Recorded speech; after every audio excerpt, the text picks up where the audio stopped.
Hey YouTubers, it's Charlie. Happy New Year. So this is going to be my Sherlock special video. This is really like a Series 4 special, meant to tell the story of how Moriarty survived or did not survive. Basically just to explain the end of what happened at Series 3. Careful for spoilers if you haven't seen Sherlock, the Abominable Bride. Now, just to explain what's going on, if you haven't seen Sherlock before, at the end of Series 3, the Moriarty character seemingly came back from the dead. The twist of this episode is that Sherlock goes into his mind palace, and the mind palace just happens to be during the original timeline of the Conan Doyle stories. While he's in the mind palace, he uses this Ricoletti unsolved case to find out how Moriarty might have been able to come back. So it wraps up Series 3, tees up Series 4. Now they're making a regular Series 4. There'll be 3 regular episodes, each 90 minutes, just like there normally are, but they won't air till next year, so it'll be another full year before we get more.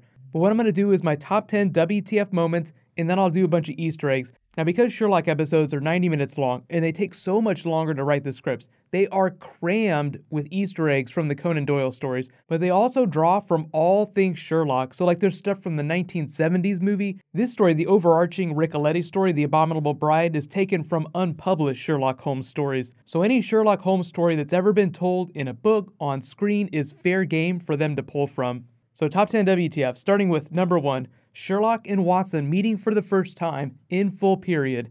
A lot of these retreads of the original time that they met. And as Sherlock explains later when he wakes up on the plane, sometimes Sherlock reads through Watson's stories of their adventures to help him work through new problems. So Sherlock in the Mind Palace is rereading through their entire history together, all their adventures, to try and figure out this Moriarty problem. Number 9 WTF, Mary in the flashbacks every bit as clever as she is in present day. I love the way that they play with flashback Mary too, and they kind of tee up, like the first time you see her, they tee up that Watson is kind of neglectful, which is a theme that runs across the episode. Men taking advantage of or mistreating women.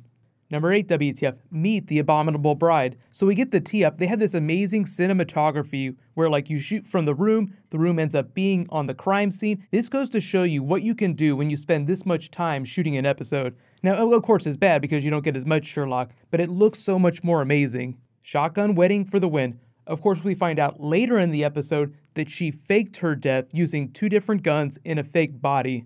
On to number 7 WTF, meet male Molly Hooper. It's amazing what you have to do to get ahead in a man's world. There's a lot going on in this scene, but I think largely it's just meant to serve the theme of women being underserved in such a patriarchy, especially 19th century Great Britain. But when you think about it, this is all Sherlock imagining all these things. So he's actually gender-bending Molly Hooper and kind of weaves her into this story. So it seems like he is aware that he is mistreating her in modern day. Like everything that's happening inside this mind palace is all of his own construct. He is doing that consciously. So maybe when she shows up in Series 4, modern day Molly Hooper, he'll treat her a lot nicer. We'll see if he learns anything from this.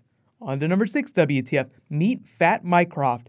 Now this is actually much closer to the original depiction of the character. Like if you look at this picture here, this is what Conan Doyle's version of the character looked like. Mycroft, much more clever than Sherlock. And I think it's really telling of how Sherlock thinks very little of himself, that Mind Palace Sherlock makes fun of Mind Palace Mycroft by telling him he's getting fatter and fatter. That's the only comeback that he has when Mycroft makes fun of Sherlock for being slow. Which means in no uncertain terms, Sherlock really has zero self-esteem, which does seem connected to the fact that he's such a drug addict. So really when Mycroft is making fun of Sherlock, when everyone inside the Mind Palace is making fun of Sherlock, even Mary makes fun of Sherlock inside the Mind Palace, Sherlock is really making fun of himself.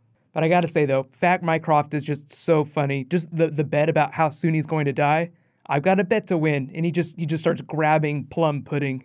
On to number 5 WTF, meet Lady Carmichael, and they try to save her husband, but he winds up dying at the hands of the Abominable Bride too. Later we find out, after Sherlock figures it out in his mind palace, we learn that Janine is this Abominable Bride, and that the other Abominable Bride is played by Molly Hooper, which I think is kind of funny. It's really Sherlock projecting his own thoughts onto the case, so there may have been multiple Abominable Brides at that scene in that case. But the way they're telling the story, it was actually Lady Carmichael who dressed up as the bride to kill her husband. But I love the way they take present-day characters and weave them into that historical narrative, like, oh, we've been mistreating them, through Series 1 to Series 3. On the number 4 WTF, the Invisible Army Explained.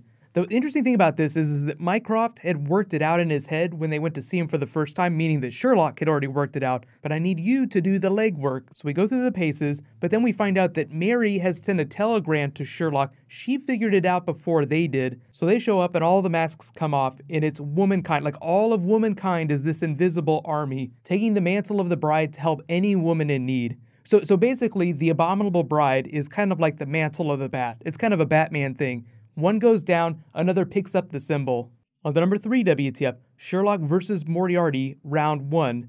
And it was around the time I saw him reach for the syringe and then the ghostly voice of Moriarty spoke that I thought that we might be viewing things in some sort of dream state. I didn't think it was the Mind Palace right away, but the old-timey Mind Palace with the scraps of paper, that was so amazing. So it's like he's in his Mind Palace, but inside the Mind Palace, he is also inside the Mind Palace. He's like 2 levels of Inception down. We have to go deeper, which he does later when he goes to the Reichenbach Falls, when he has like the final confrontation with Moriarty. But on to number 2 WTF, did you make a list?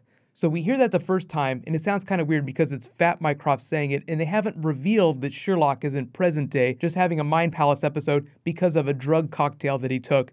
So you wake up in present day and you're like, WTF, we find out that it's been 5 minutes since the end of series 3, and then we jump forward in time. Like he goes back into the Mind Palace a couple times throughout this as he finally figures out that Moriarty did die, and now I know what he's going to do next. But I'll say my number 1 WTF is that end credits tag where it goes back to the Mind Palace and they talk about the case being called the Abominable Bride. Like they think of different names. I hope you'll note it's one of my very few failures, Watson. The weird thing about this scene and the way it's anachronistic is that it's almost positing, just for a couple seconds, that the old-timey Mind Palace Sherlock was actually imagining all the present day stuff. So you're meant to think, who is imagining who? Like, is this the version of Sherlock that's Mind Palacing future Sherlock? Or is it future Sherlock Mind Palacing old-timey Sherlock? Huge WTF that's going to have you running in circles for a little while. But just, classic Moffat Doctor Who techniques, especially like the Doctor inside the confession dial and the way that that plays with time and perception of reality.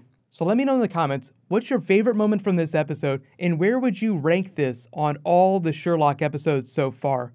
I'll say right now, this isn't my favorite, but it's tied for first with His Last Vow. And then like my next favorite after that is Empty Hearse. My least favorite is still Hound of Baskerville. I feel like that's the weakest episode of Sherlock so far. But just a reminder, Series 4 won't be coming till 2017, but it'll premiere like this time next year.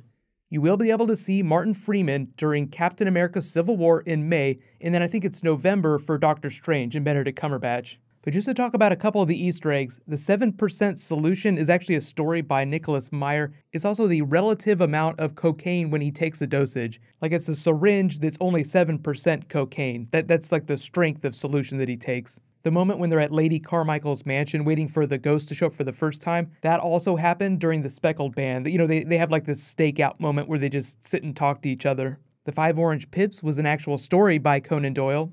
At the beginning of the episode, when Watson's like, maybe it's secret twins, and Sherlock's like, it's never twins, Watson. It actually was twins during Sign of 3. And when I said that this episode as a whole was based on the unpublished stories, someone in real life found a bunch of Conan Doyle unpublished Sherlock stories in an attic somewhere after like 80 years of being lost. But if you guys spotted any other Easter eggs that I didn't mention in the video, just write them below in the comments. There were a lot of references to the normal Sherlock episodes like series 1 to 3, and I think there were a couple lines of dialogue whenever they first walked into 221B Baker Street from the 1970 movie. But while you guys wait for my next video to post, you can click here for my Sherlock playlist with like all the Sherlock videos that I've ever done. I think I only did up to series 2. I don't think I did series 1 videos. And you can click here for my 10 craziest Star Wars episode 7 theories. Thank you so much for watching. Everybody, let's high five. I'll see you guys tonight.